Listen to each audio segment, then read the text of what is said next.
The morning sun cast long shadows across the crystal gardens of New Eden, humanity's newest colony world.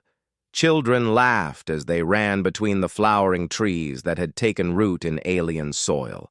Their parents watched with gentle smiles, knowing that in just 50 years, this barren rock had become a paradise. Dr. Elena Vasquez knelt beside a small girl who had scraped her knee on the crystalline pathway. The child was not human. Her blue skin and large silver eyes marked her as Altarian, one of thousands of refugee children that humans had taken in after the Keth Wars destroyed her homeworld. "There we go, little one," Elena said softly, applying a healing patch. "All better." The girl hugged Elena's leg before running back to join the other children. Elena stood and brushed dirt from her medical robes. Around her, the settlement buzzed, with quiet activity. Humans worked alongside a dozen different alien species, all living in harmony on this world that humans had terraformed from nothing. This was what humanity had become: builders, healers, peacemakers. Ambassador Chen Wei walked through the settlement's main plaza, reviewing the latest reports on his datapad. 37 conflicts had been peacefully resolved in the past year through human mediation. 14 new worlds had been successfully terraformed for homeless populations. The refugee camps on 6 different systems were finally being closed, as displaced peoples found new homes. Chen smiled as he watched a group of young humans teaching Zephyrian children how to tend the gardens. The reptilian youngsters struggled with the delicate work, their clawed hands better suited for gripping than gentle cultivation. But the human children were patient, showing them again and again until they got it right. "Sir?" His aide, Lieutenant Sarah Chen, approached with another datapad. She was his daughter, following in his footsteps in the diplomatic corps. "The Galactic Council has sent another invitation." Chen took the pad and read the message. The Zephyrian hegemony was requesting human mediation in their border dispute with the Centauri Federation. It was the 3rd such request this month. Humanity's reputation as fair and patient negotiators had spread throughout the galaxy. "Schedule it for next month," Chen said, "after we finish the terraforming project on Kepler 442b. "Father," Sarah said quietly, "some of the military advisors are concerned about the Zephyrians. Their expansion has been very aggressive lately." Chen looked at his daughter with gentle eyes. "Sarah, we have been at peace for 400 years. We chose this path because we learned that violence only breeds more violence. The Zephyrians will come to understand this too, in time." She nodded, but Chen could see the worry in her expression. His daughter had inherited his diplomatic mind, but also his protective instincts. She saw the galaxy more clearly than most humans, who had grown comfortable in their role as the galaxy's caretakers. Across the plaza, an elderly human named Marcus was teaching a group of mixed-species children about Earth's history. The children sat in a circle around him, their various eyes and appendages focused on his words. "Long ago," Marcus said, "humans were warriors. We fought terrible wars that nearly destroyed our world. But we learned to be better. We chose to use our strength to help others instead of hurting them." A young Zephyrian raised a clawed hand. "But why? Strong should rule weak, is natural way." Marcus smiled patiently. "Because, little one, true strength is knowing when not to use your power. The strongest beings in the universe are those who choose kindness when they could choose cruelty." The Zephyrian child looked confused but nodded politely. His species valued strength above all else. The concept of restraint as power was foreign to his young mind. In the orbital stations above New Eden, Captain Rodriguez oversaw the loading of medical supplies bound for the Outer Rim territories. Her crew worked efficiently, humans and aliens, side by side. The ship's manifest showed their destination: Zephyrian space, where a plague had broken out among the civilian population. "Captain," her first officer said, Admiral Harrison is asking why we're sending aid to the Zephyrians. Their government hasn't officially requested help. Rodriguez shrugged. People are dying. That's enough reason for me. She didn't mention that the Terran Federation had developed the cure within hours of learning about the plague.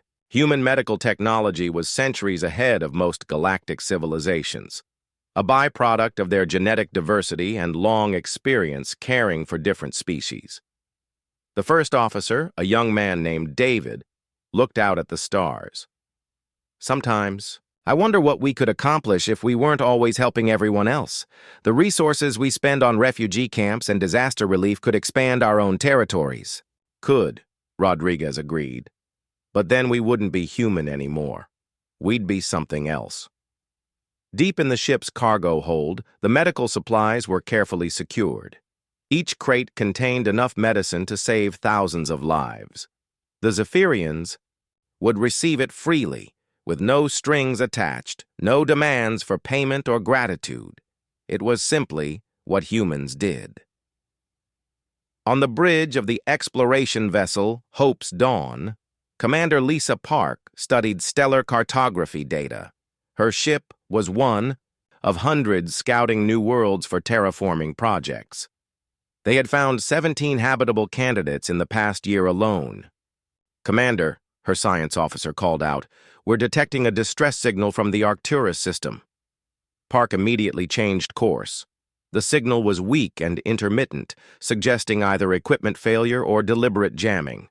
Either way, someone needed help. Any idea who's sending it? Park asked. The signature is Zephyrian, but the message is in the universal trade language. They're requesting immediate assistance. Park nodded. Set course for Arcturus, maximum speed. Her crew exchanged glances. The Arcturus system was deep in Zephyrian territory, far from any human colonies. If this was a trap, they would be completely alone. But the possibility that someone genuinely needed help was enough to override their caution. This was the humanity that the galaxy knew. Quick to help, slow to anger, always ready to extend a hand to those in need. They had transformed from a species of warriors into a civilization of healers. Their military existed mainly for rescue operations and protecting refugee convoys from pirates. Back on New Eden, Ambassador Chen received an urgent message from Earth. The Galactic Council was calling an emergency session. The Zephyrian hegemony had announced a major policy change and requested human mediation for a historic peace initiative. Chen read the details with growing excitement. The message spoke of ending the cycle of violence that had plagued the galaxy for millennia. The Zephyrians wanted to discuss a comprehensive peace treaty that would establish new protocols for interspecies cooperation. Sarah, he called to his daughter, prepare my diplomatic team. We're going to Kepler Station.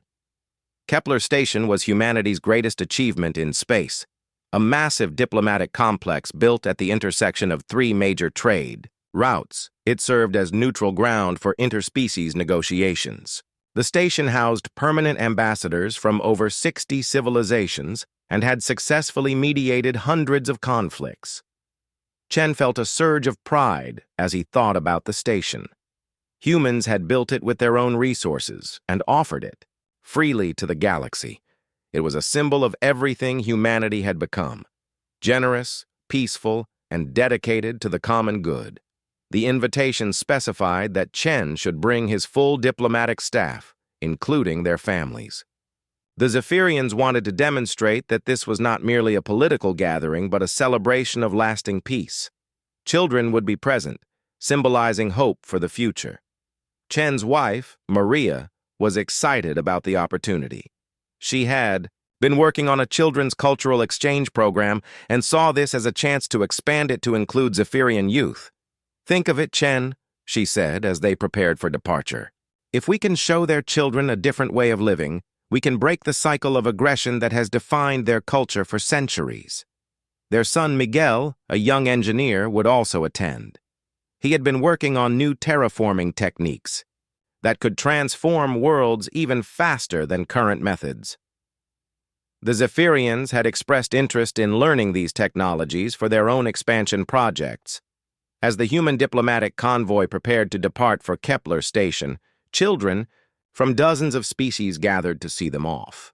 The youngsters had made banners and gifts for the human delegation to carry to the peace talks.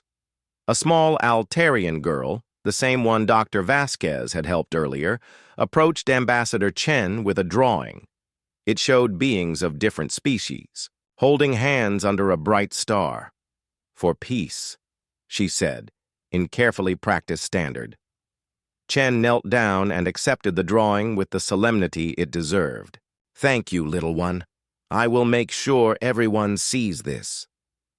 The convoy consisted of 12 ships carrying 50,000 humans, diplomats, their families, cultural attachés, scientists, engineers, doctors, teachers, and children. It was the largest peaceful gathering in human history, a demonstration of their commitment to the peace process. As the ships departed New Eden, the settlers watched from the surface. The crystal gardens sparkled in the sunlight, and the mixed species. Children continued their games.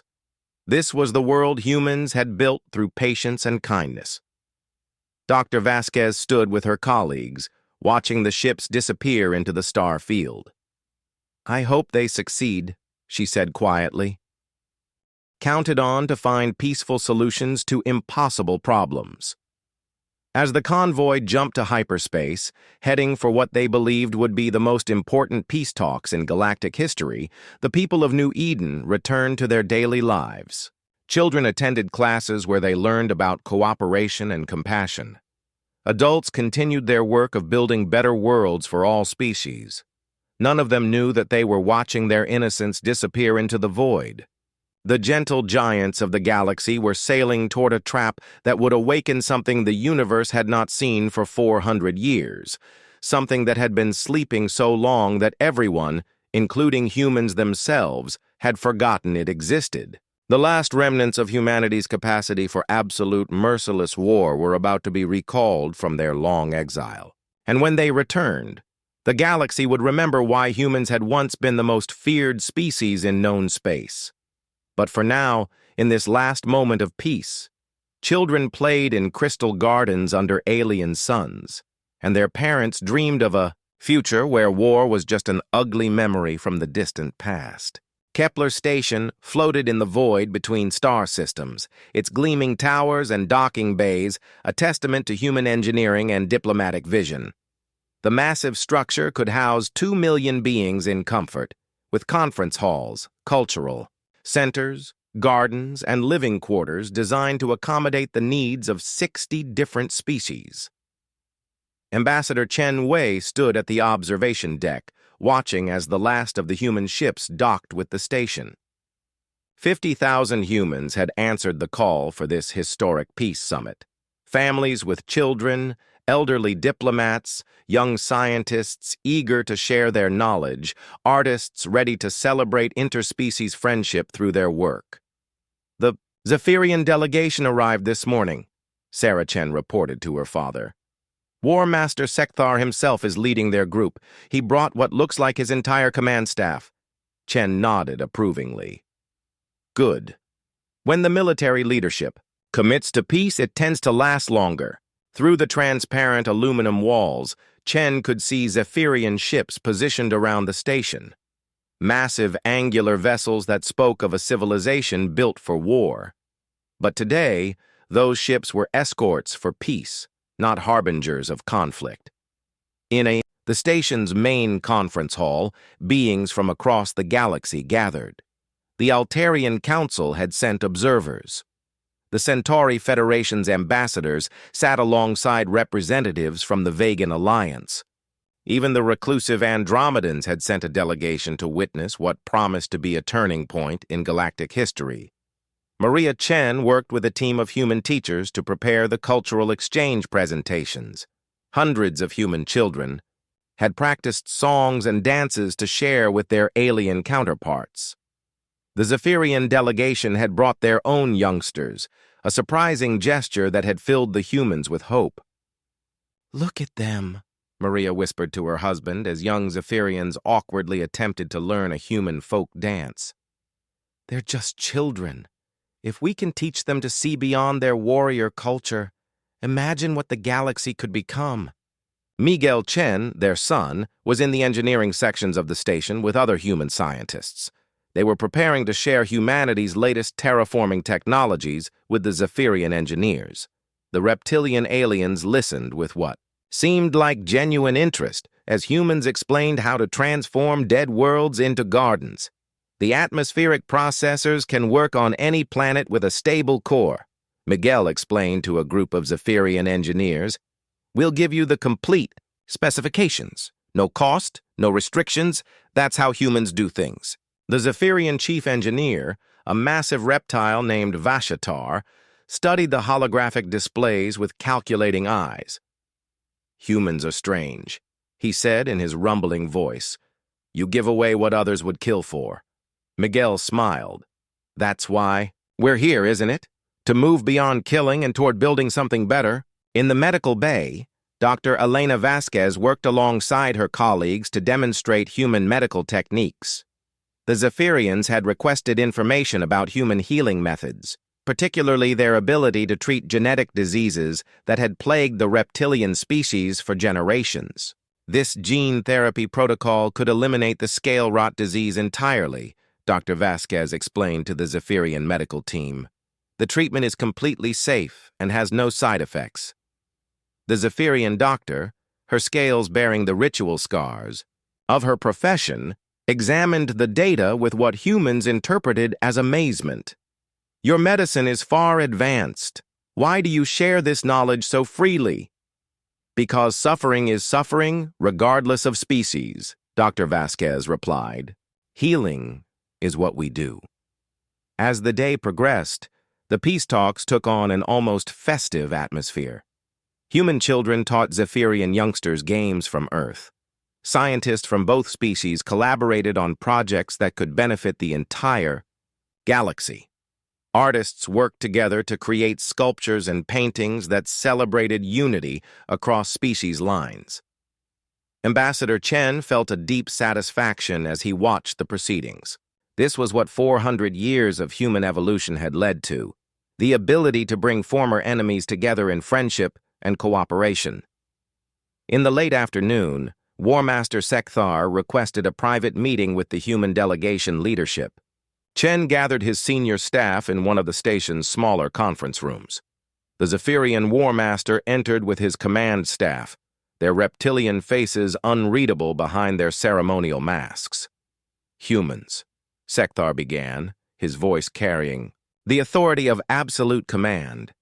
We have observed your species for many cycles. We have seen your weakness, your sentiment, your inability to make the hard choices that survival demands.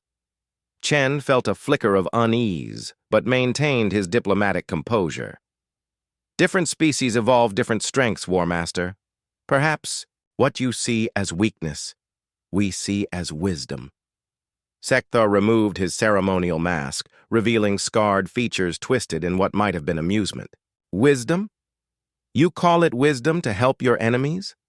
To heal those who would destroy you?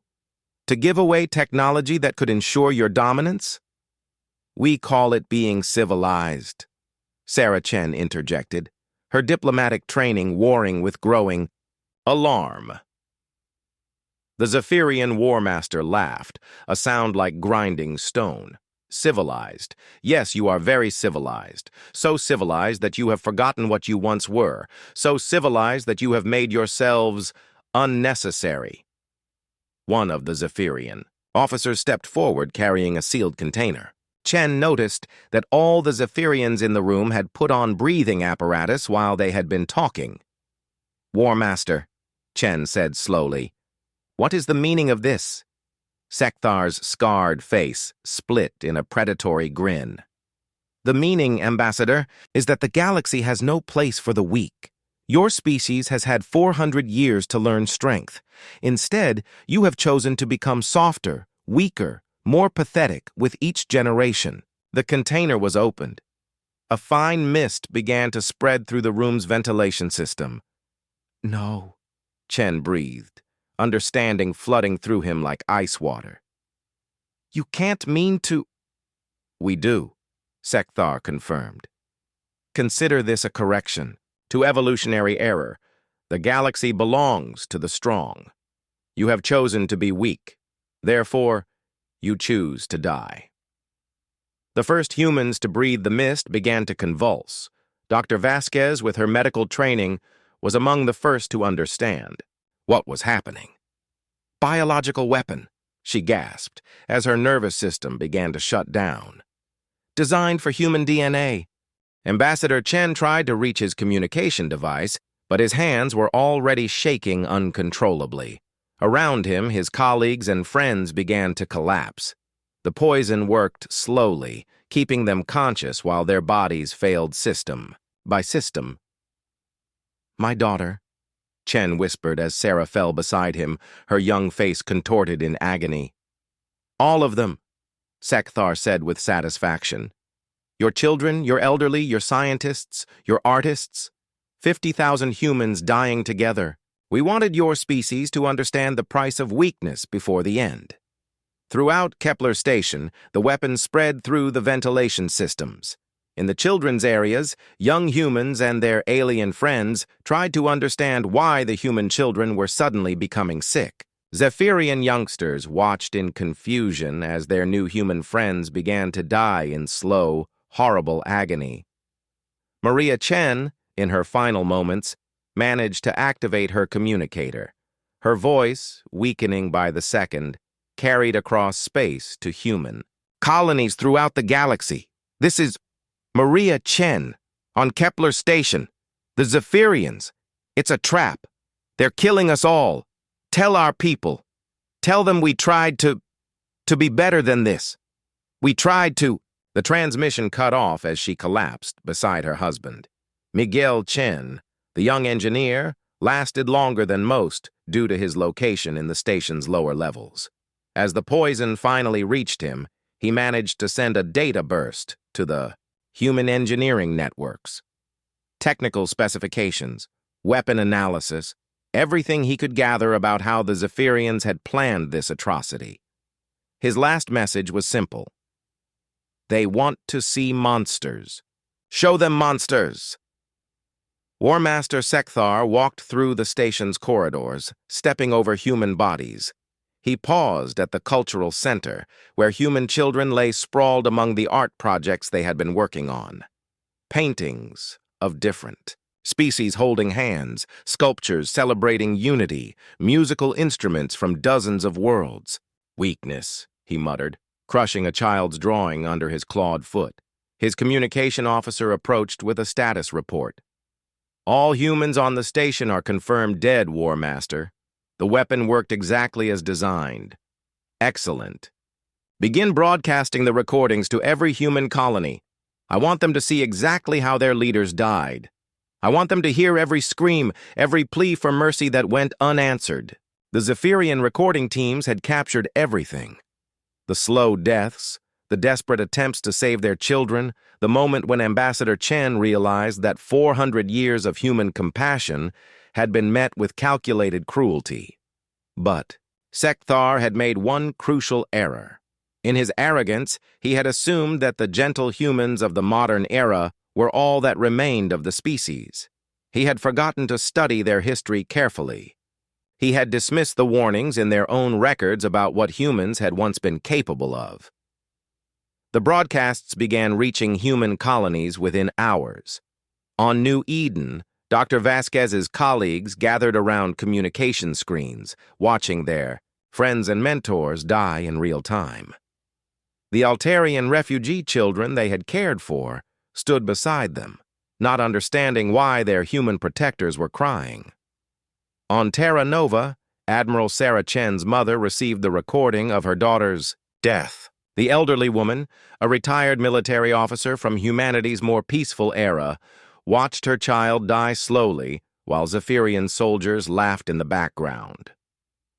Throughout human space, 12 billion people watched 50,000 of their own, kind murdered for the crime of offering friendship to their killers. The reactions were not what Sekthar had expected.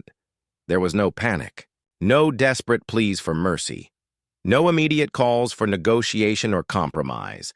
Instead, there was something that no living being in the galaxy had ever seen from humans. Complete, absolute silence. On world after world, humans simply stopped talking. They stopped their terraforming projects. They stopped their medical missions. They stopped their refugee programs. They stopped teaching alien children and healing alien sick and mediating alien conflicts. They just stopped. And in that silence, something else began to wake up. Something that had been sleeping in the depths of human civilization for 4 centuries. Something that had been carefully locked away and almost forgotten. The galaxy was about to remember why humans had once been the most feared warriors in known space. But by the time they realized their mistake, it would be far too late to take back what the Zephyrians had done. The gentle giants were gone. What was coming to replace them would be something very different indeed. In the ruins of Kepler Station, War Master Sekthar stood among the bodies of 50,000 humans and declared the beginning of a new age. An age where strength ruled and weakness was eliminated. He had no idea that he had just triggered the end of his own species. The monster was awake, and it remembered everything. The silence lasted for 72 hours. Across 12 billion humans on 47 worlds, not a single word was spoken to any alien species. The refugee camps fell quiet. The medical stations stopped transmitting. The terraforming projects ground to a halt. Even the children who had played so freely with their alien friends now stood mute and still. On Earth, in the emergency session of the Terran Senate, 500 representatives sat in absolute quiet for the first day. They had all watched the recordings. They had all seen Ambassador Chen die alongside his family. They had all heard War Master Sekthar's declaration that humanity was too weak to deserve survival. On the second day, Admiral Sarah Chen entered the chamber. She was not the young diplomat who had died on Kepler Station, but her aunt, a military officer from the old days when humans still remembered what they had once been. She walked to the center of the chamber and placed a single object on the speakers. Podium. Her nephew Miguel's engineering toolkit, recovered from his ship before he departed for the peace talks. "My family is dead," she said, her voice carrying clearly in the silent chamber. "My nephew, my sister-in-law, my brother-in-law, 50,000 of our people, murdered while offering friendship to their killers." She paused, looking around the chamber at the faces of humanity's leaders. "The Zephyrians want to know what we are capable of when we stop being civilized. They want to see the monsters we used to be. They believe our compassion makes us weak." Admiral Chen reached into her coat and withdrew an ancient document yellowed with age. The original charter of the Terran Federation, written 400 years ago when humans first decided to choose peace over war. "We made a promise to ourselves," she continued. "We swore that we would never again unleash the full capacity of human warfare. We chose to be healers instead of killers. We chose to build instead of destroy." She set the document down gently beside the toolkit. "The Zephyrians have made our choice for us. They have decided that our restraint is weakness. They have decided that our children should die for the crime of offering them friendship." The silence in the chamber was absolute. "I call for a vote. All in favor of releasing humanity from its 400-year oath of peace." 500 hands rose as one. All opposed. Silence. Admiral Chen picked up the ancient charter and, with careful deliberation, tore it in half. "The oath is broken. We are no longer bound by the promise to be better than we were.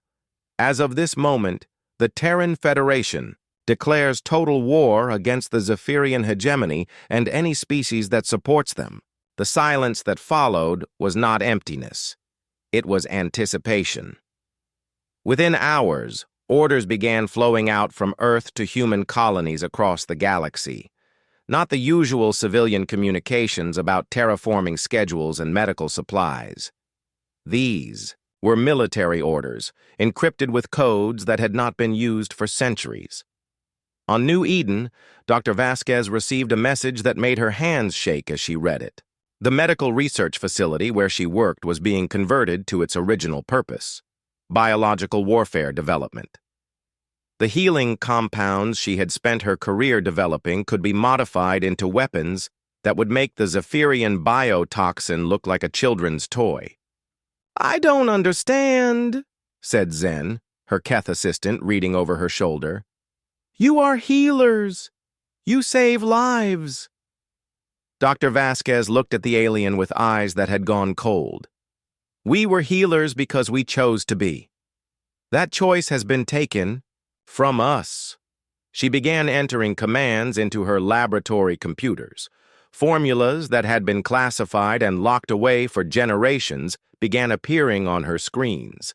Chemical combinations that could dissolve Zephyrian scales, airborne toxins that could liquefy reptilian nervous systems, viral agents that could rewrite Zephyrian DNA to make them digest their own organs. "But this is wrong," Zen protested. "This is not what humans do." "No," Dr. Vasquez agreed quietly. "This is what humans chose not to do. There's a difference." Across the galaxy, similar transformations were taking place. The terraforming stations revealed their true nature as planetary bombardment platforms. The atmospheric processors that had turned dead worlds into gardens could just as easily transform living worlds into toxic wastelands. Captain Rodriguez, who had been loading medical supplies for Zephyrian plague victims, received new orders. Her ship's cargo bays were emptied of medicine and refilled with something else entirely: deep space reconnaissance drones equipped with weapons that violated several galactic treaties. "Captain," her first officer David asked, "what are those devices?" Rodriguez checked her sealed orders one more time. "Quantum mines. Set one off in a star system, and it creates a cascade reaction that makes the local sun go nova." David stared at her in shock. "That would destroy every planet in the system, every living thing." "Yes," Rodriguez confirmed. "It would." The young officer struggled to process this information. "But we've never used weapons like that. Even in the old days, humans didn't." "Didn't what?" Rodriguez cut him off. "You think we stopped making planet killers because we became peaceful? We stopped using them because we chose restraint. The weapons never went away. We just locked them up and tried to forget they existed." She gestured to the cargo bay, where automated systems were loading device after device. 47 systems, David. 47 different ways to end entire civilizations. We built them all during the last war 4 centuries ago. Then we decided to be better than that. Her face hardened. "The Zephyrians have decided we shouldn't have that choice."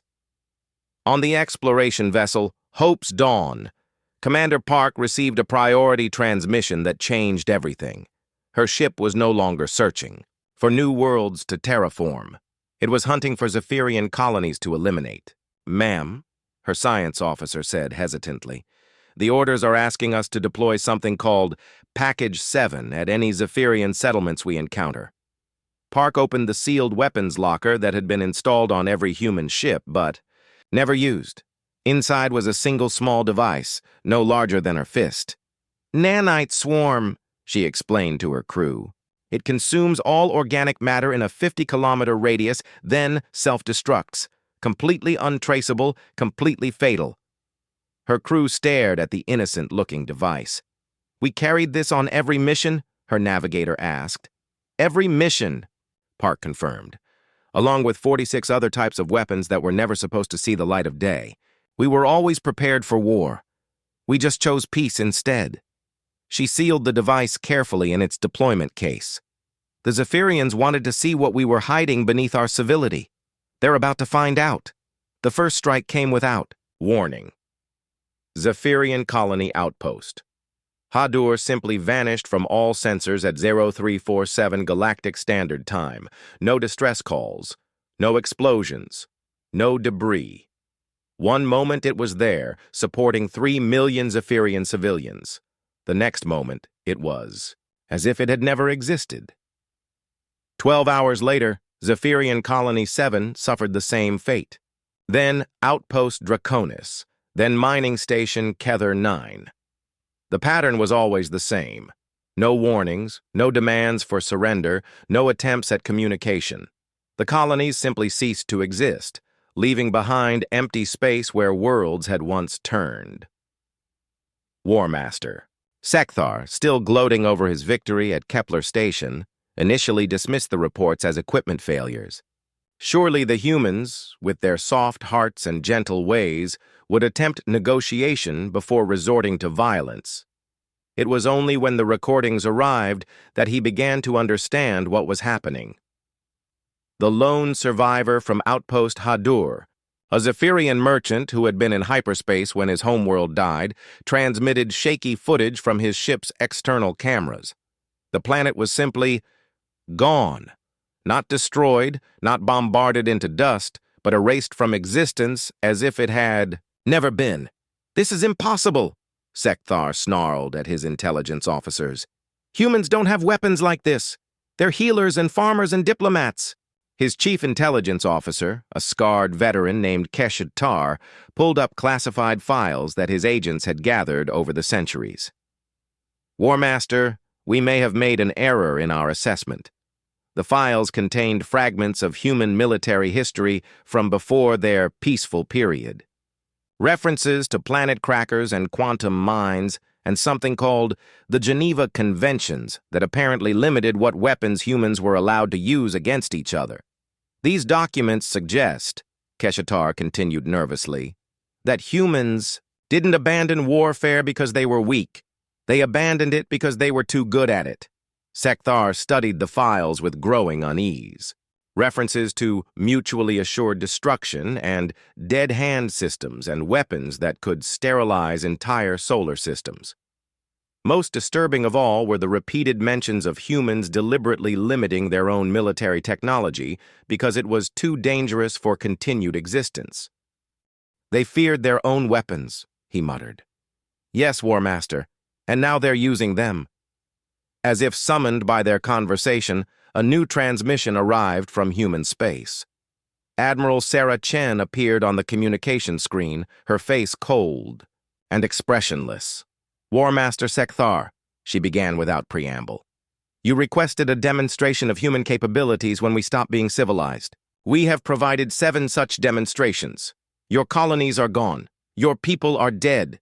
This is what happens when you mistake our mercy for weakness." Sekthar found his voice. "You dare threaten the hegemony? We are the dominant military power in this sector." Admiral Chen's expression didn't change. "You were the dominant military power. That status is now revoked. You wanted to see monsters, War Master. Look around you. We are erasing your entire civilization from existence, and we've barely begun to try." The transmission continued. "We gave you 400 years of our best behavior. Our diplomats, our healers, our teachers, our children. You responded by murdering them all. Now you get to see what we were protecting you from." She leaned forward slightly. "Every Zephyrian world will be eliminated. Every ship, every station, every settlement. Your species chose to make existence a competition between humans and Zephyrians. You lose." The communication cut off, leaving Sekthar staring at a blank screen. In the hours that followed, the scope of the human response became clear. It wasn't just military action. Every human refugee camp closed overnight, dumping displaced aliens back into space. Every human medical station shut down, leaving the sick and injured of dozens of species without care. Every terraforming project halted, abandoning half-finished worlds to environmental collapse. But most terrifyingly, human ships began appearing throughout the galaxy. Not the familiar exploration vessels and hospital ships that everyone knew. These were different. Sleek, dark, and clearly military in design. Ships that had been hidden for centuries, waiting for a war that everyone hoped would never come. The galaxy watched in growing horror as humanity systematically began erasing the Zephyrian hegemony from existence. No battles, no dramatic space combats, just cold, methodical extinction. Other species began to panic. If humans could do this to the mighty Zephyrians, what could they do to anyone else who had ever crossed them? The Altarian Council sent desperate peace envoys to human space. They were turned away without acknowledgement. The Centauri Federation offered to mediate a ceasefire. Their ambassadors received a single message in response. You had your chance to speak when our children were dying. On worlds throughout the galaxy, aliens who had lived alongside humans for generations suddenly found themselves alone. Their human neighbors had simply vanished overnight, recalled to serve in a war that was unlike anything the galaxy had ever seen. In his command bunker on the Zephyrian homeworld, War Master Sekthar stared at tactical displays showing the systematic destruction of his empire, 57 colonies gone, 12 military outposts eliminated, 3 entire fleets that had simply vanished from sensors. How? He whispered. How did we not know? Keshatar provided the answer that chilled him to his reptilian core. Because they didn't want us to know. They hid it all behind their medical stations and terraforming platforms and refugee camps. They made us think they were weak because they wanted us to believe it. Sekthar realized with dawning horror that he had made the greatest military blunder in galactic history. He had attacked the one species that had chosen to be peaceful not from weakness, but from an abundance of strength, and now they had chosen to be something else entirely. The monster was fully awake, and it was hungry for Zephyrian blood. The Zephyrian hegemony had ruled through fear for 1,000 years. Their empire stretched across 200 star systems built on the broken backs of conquered species. Their military doctrine was simple: overwhelming force applied without mercy. Until enemies submitted or died, they had never encountered an enemy that made them afraid. Admiral Sarah Chen stood in the command center of the battleship Retribution, humanity's first dedicated warship to be unveiled in 4 centuries. Around her, holographic displays showed the systematic dismantling of Zephyrian civilization. 87. Colonies eliminated. 14 military installations vaporized. 600,000 square kilometers of Zephyrian space now empty of all life. Admiral, her tactical officer reported, Zephyrian Fleet Command is mobilizing their entire military. They're pulling ships from every sector to defend their core worlds. Chen studied the tactical display with cold interest. The Zephyrians were massing nearly 10,000 ships, the largest military fleet ever assembled in galactic history. Enough firepower to crack planets and sterilize solar systems. How many ships are we deploying to meet them? The tactical officer asked. 47, Chen replied. The bridge fell silent. The odds were more than 200 to 1 against them. Ma'am, the navigator said hesitantly, perhaps we should reconsider our approach. Those odds are irrelevant, Chen cut him off. Numbers only matter when you're fighting the same kind of war. We're not. She gestured to the display showing human ship positions. Those 47 ships represent 400 years of suppressed military innovation. Every weapon we chose not to build, every system we chose not to deploy, every strategic doctrine we chose not to implement. The Zephyrians are about to discover what humans are capable of when we stop holding back. On the Zephyrian homeworld, War Master Sekthar reviewed intelligence reports with growing desperation. Human forces were moving toward the core of his empire, but their tactics made no sense. They weren't securing territory or establishing supply lines. They weren't even engaging his fleets in conventional battle.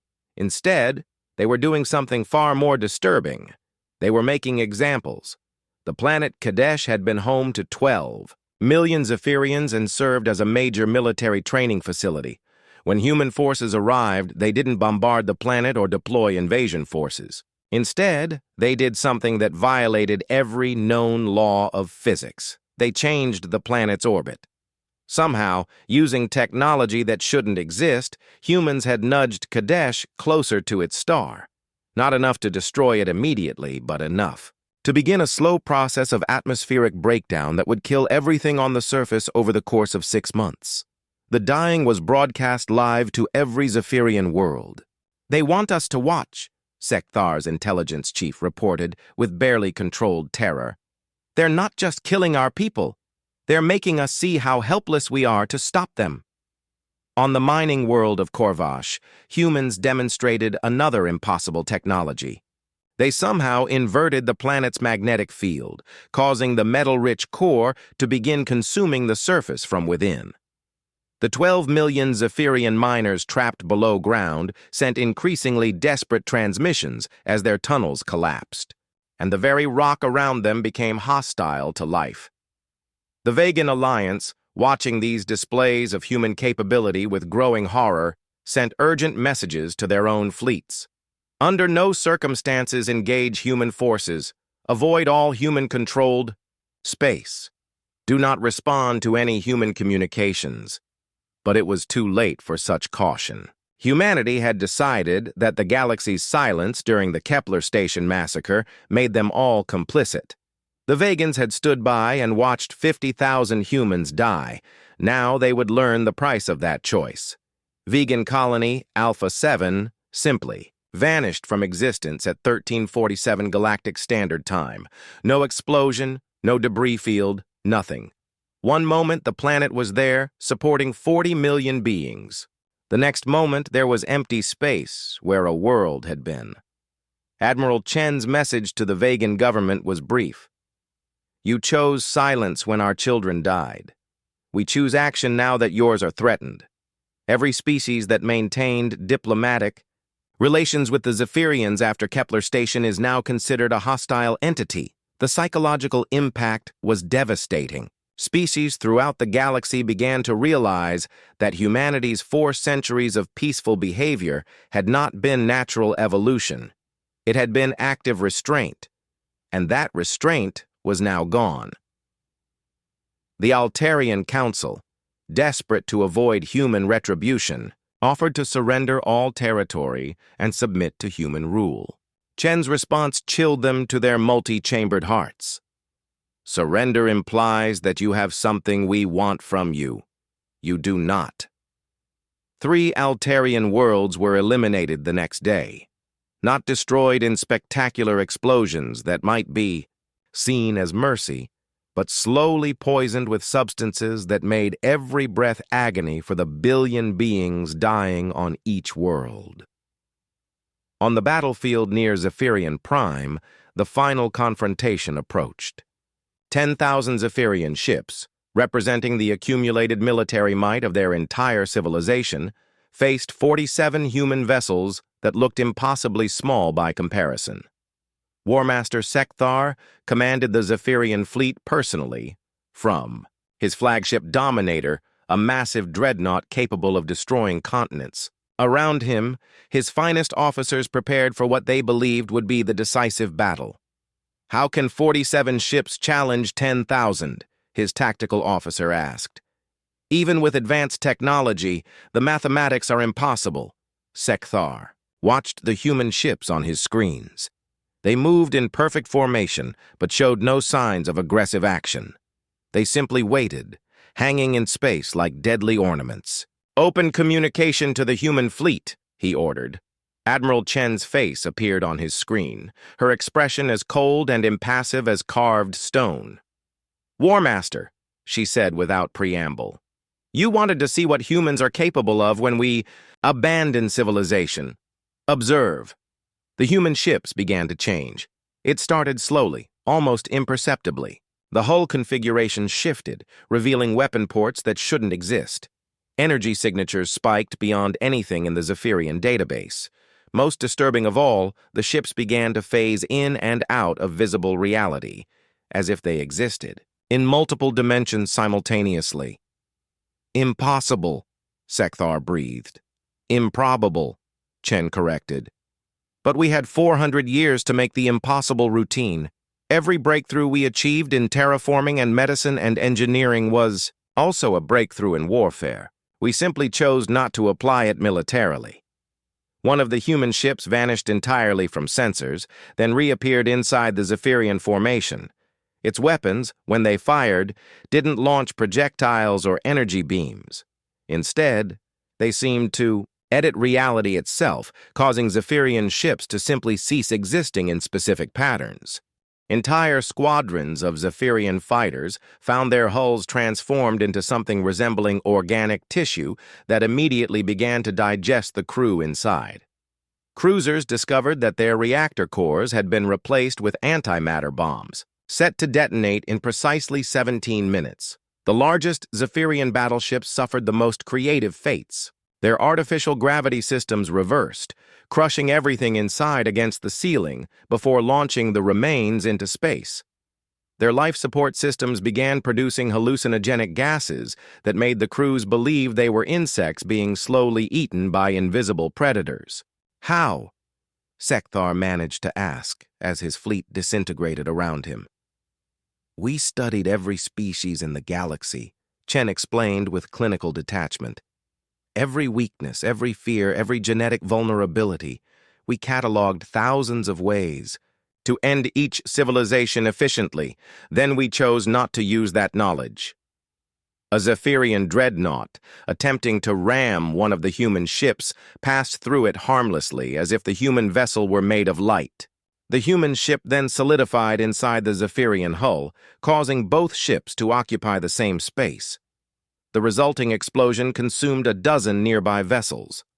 You made us remember what we used to be, Chen continued as Sekthar's flagship began to show signs of system failure. Before we chose compassion, we were the most efficient killers the galaxy had ever seen. We ended wars not through superior numbers or firepower, but through superior fear. The Dominator's shields failed as its power systems began converting its own hull material into corrosive acid. Sekthar felt the deck plating beneath his feet start to dissolve. The difference between us and you, Chen said, as her image flickered on his dying screen, is that we knew when to stop. We learned restraint. We chose mercy. We became healers because we understood the true cost of being destroyers. Sekthar's last transmission was a desperate plea. Mercy! We surrender! We yield to human authority! Chen's response was without emotion. Mercy is what you rejected when you murdered our children. Surrender is what you should have chosen before. You declared war on us. Authority is what you forfeited when you decided we were too weak to deserve survival. The Dominator imploded as its hull was converted into neutronium, creating a brief new star in the Zephyrian system. In 17 minutes, the battle was over. 10,000 Zephyrian ships reduced to expanding clouds of exotic matter. 47 human vessels remained, unmarked and undamaged. But the war was not finished. It had only just begun. Admiral Chen opened channels to every remaining Zephyrian world. Her message was broadcast simultaneously to billions of reptilian beings who had spent their lives believing in their species' supremacy. This is Admiral Sarah Chen of the Terran Federation. The Zephyrian military has been eliminated. Your war master is dead. Your fleets are gone. Your empire is finished. She paused, letting the reality sink in. However, we are not finished with you. You declared that humans were unfit for survival. You murdered our people to prove your superiority. You wanted to demonstrate that compassion is weakness and cruelty is strength. Images began appearing on Zephyrian screens. Views of their burning colonies, their transformed worlds, their people dying in ways that defied comprehension. We are going to prove you wrong. Over the next 6 months, every Zephyrian world will be systematically eliminated. Not quickly, not mercifully, but slowly enough for you to understand the consequences of your choices. The images shifted to show human technological capabilities in their full, terrifying scope. Weapons that could rewrite matter at the subatomic level. devices that could age planets by millions of years in seconds, systems that could make stars go nova or create black holes in empty space. "This is what you woke up," Chen concluded. "This is what we became when you taught us that kindness is fatal and mercy is meaningless. Every species in the galaxy is going to watch as we demonstrate what humans are truly capable of when we stop pretending to be civilized." The transmission ended, leaving the Zephyrian hegemony to face its last 6 months of existence in full knowledge of exactly how they were going to die. And throughout the galaxy, other species began to understand that the gentle giants they had known for 4 centuries were gone forever. In their place was something far older and infinitely more dangerous, something that had been sleeping for 400 years and was now fully, terrifyingly awake. 6 months later, the last Zephyrian world fell silent. Zephyrian Prime, once the heart of a mighty empire, now existed in a state that defied description. Humans had not destroyed the planet. That would have been mercy. Instead, they had transformed it into a living monument to the consequences of awakening their wrath. The atmosphere had been converted into a substance that kept the remaining Zephyrians alive, but in constant agony. Every breath burned their lungs with the memory of human children dying on Kepler Station. The gravity fluctuated randomly, sometimes crushing the survivors against the ground, sometimes leaving them helpless in midair. Most disturbing of all, the planet's day-night cycle now lasted exactly as long as it had taken Ambassador Chen's family to die. 6 hours and 17 minutes of darkness, followed by 6 hours and 17 minutes of blazing light that burned Zephyrian scales, but provided no warmth. Admiral Sarah Chen stood on the command deck of her flagship, watching the final Zephyrian transport ships flee into deep space. A few thousand survivors, perhaps, scattered across the galaxy as refugees. Enough to remember what had happened to their species, but not enough to ever threaten anyone again. "Admiral," her communications officer reported, "we're receiving surrender offers from 43 different species. They're all requesting immediate audience to discuss terms." Chen studied the list of species begging for mercy.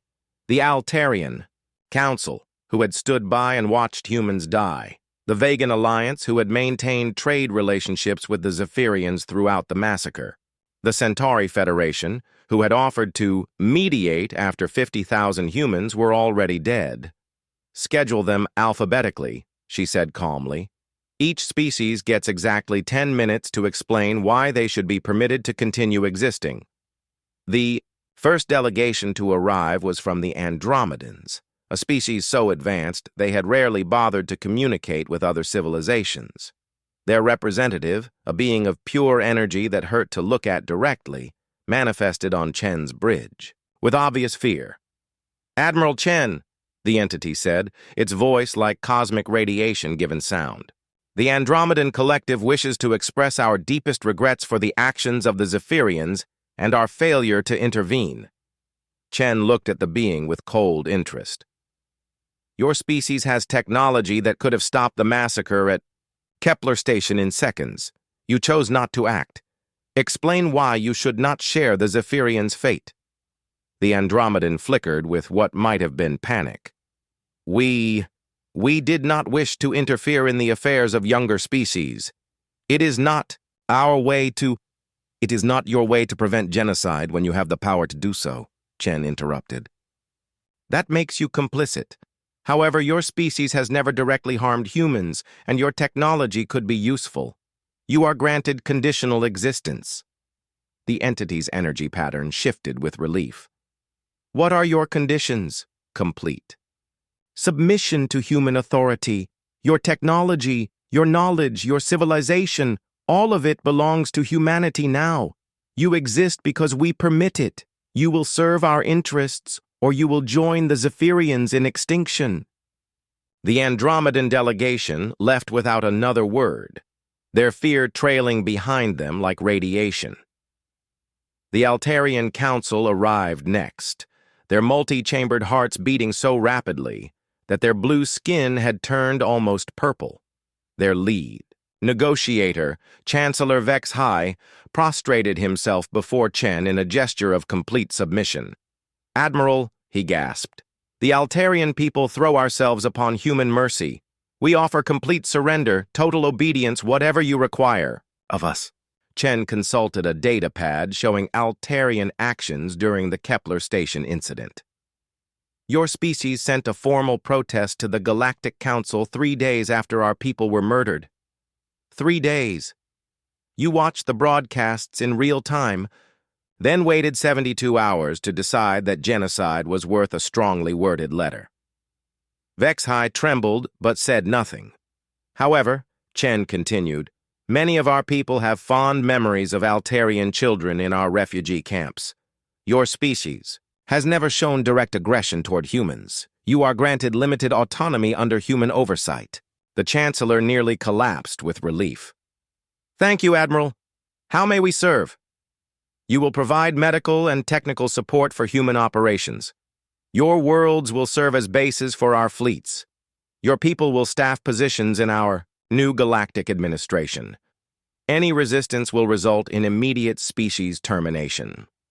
One by one, the delegations came before Admiral Chen to learn their fate.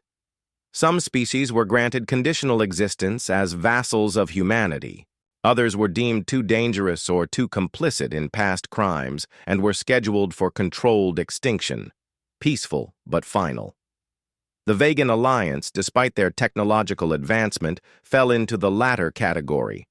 Their cold calculation, during the crisis, their immediate move to claim abandoned human territory, and their long history of exploiting weaker species convinced Chen that they represented a future threat. "But we never directly attacked humans," their ambassador protested as Chen pronounced their death sentence. "No," Chen agreed. "You just profited from our deaths and planned to carve up our territories among yourselves. Your species views genocide as a business opportunity. That mindset is incompatible with continued existence." The Centauri Federation met a similar fate. Their offer to mediate after the massacre was deemed an insult to human intelligence. Admiral Chen's assessment was simple. Mediation is what you offer before atrocities occur, not after. Your failure to act preventively when you had advanced knowledge of Zephyrian plans makes you accessories to murder. Some species attempted to bargain. The Rigelian Collective offered to share their advanced computing technology in exchange for survival. Chen accepted their technology, then eliminated their species anyway. "Honor your agreements," their dying ambassador screamed as his ships burned. "We honor agreements with equals," Chen replied. "You are not our equals. You are a liability that happens to possess useful technology. Now we have your technology and no longer need you." The process continued for months. Species after species came before humanity's judgment, and humanity found most of them wanting. The galaxy that had stood silent while human children died was learning that silence had consequences. Some accepted their fates with dignity. Others begged and pleaded, and offered increasingly desperate bargains. A few attempted to fight, only to discover that human military technology had advanced far beyond anything they could imagine. The Keth supremacy, a warrior culture that prided itself on honor in battle, challenged humanity to single combat to determine their fate. Chen accepted their challenge and sent a single human frigate against their entire battle fleet. The human ship didn't fire a single weapon. Instead, it simply existed in the same space as the Keth fleet. When reality finished rearranging itself around this impossibility, there was nothing left of the Keth ships but elementary particles drifting in space. "This is not battle," the surviving Keth admiral transmitted. "This is divine judgment." "Yes," Chen agreed. "It is." Within 2 years of the Kepler Station massacre, the galactic order had been completely transformed. Of the 67 spacefaring species that had existed before the crisis, only 23 remained. The others had been eliminated with methodical efficiency. The survivors existed at humanity's pleasure, governed by the new galactic constitution that Admiral Chen had written personally. The document was brief and absolute. Article 1. Humanity is the supreme authority in all matters relating to galactic civilization. Article 2. All spacefaring species exist at human discretion and may be terminated without notice or appeal. Article 3. Violence against humans or human interests will result in immediate species extinction. Article 4. These laws are eternal and non-negotiable. The galaxy that emerged from this restructuring was peaceful, prosperous, and absolutely terrified. Trade flowed smoothly between worlds because no one dared disrupt commerce that humans had approved. Conflicts between species were resolved instantly when human arbiters made their decisions known. Crime was virtually non-existent because the penalties were too severe to contemplate. On the former Zephyrian homeworld, now renamed Memorial, humans had built a museum. Visitors could walk through exhibits showing the weapons and technologies that had eliminated the Zephyrian hegemony. Interactive displays demonstrated how human mercy had been mistaken for weakness, and what happened when that mercy was withdrawn. The centerpiece of the museum was a holographic recreation of Kepler, station's final hours. Visitors could watch Ambassador Chen die alongside his family, could hear the children's last words, could see the moment when humanity's 400-year commitment to peace died with them. The inscription at the entrance read, "They chose to see monsters. We obliged them." Children from the surviving species were brought to Memorial as part of their mandatory education. They learned about the time before human dominance, when the galaxy was chaotic and violent, and species made the mistake of believing that kindness indicated weakness.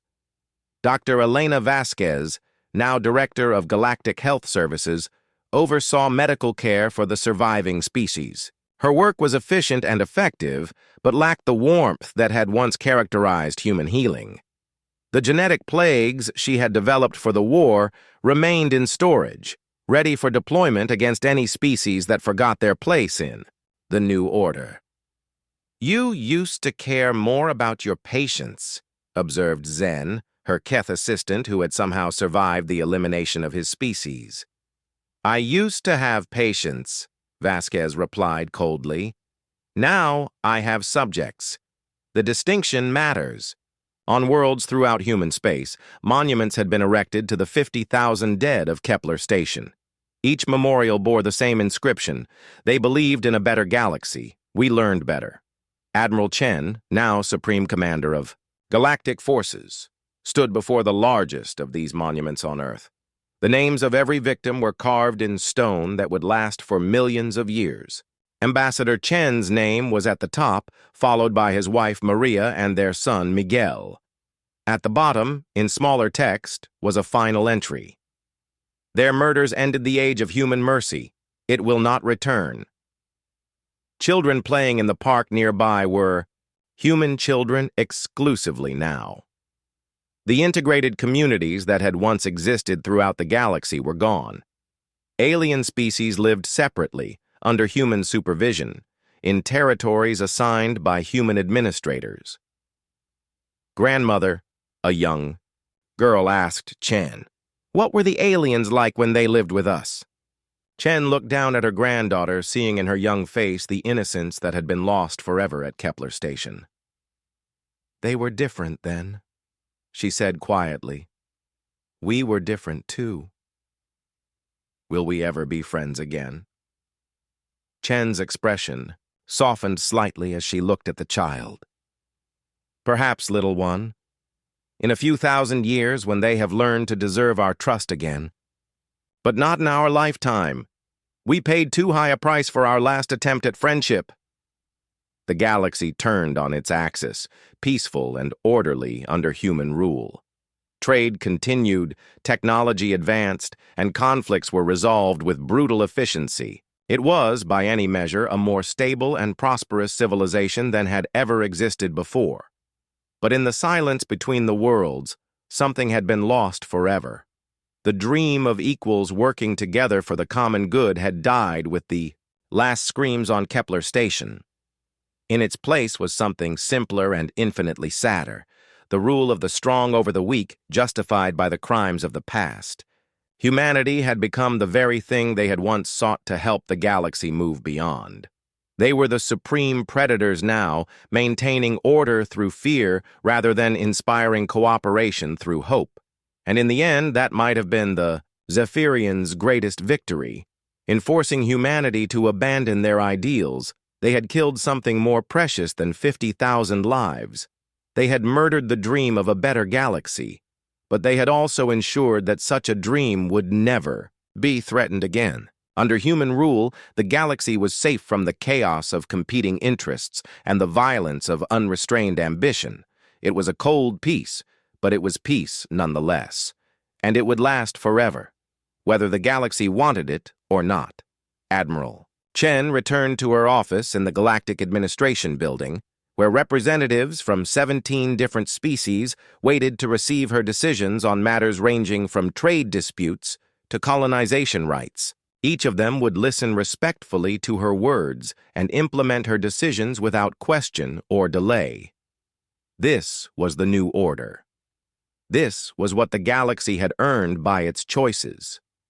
This was what happened when you woke the monster and discovered it had learned to rule.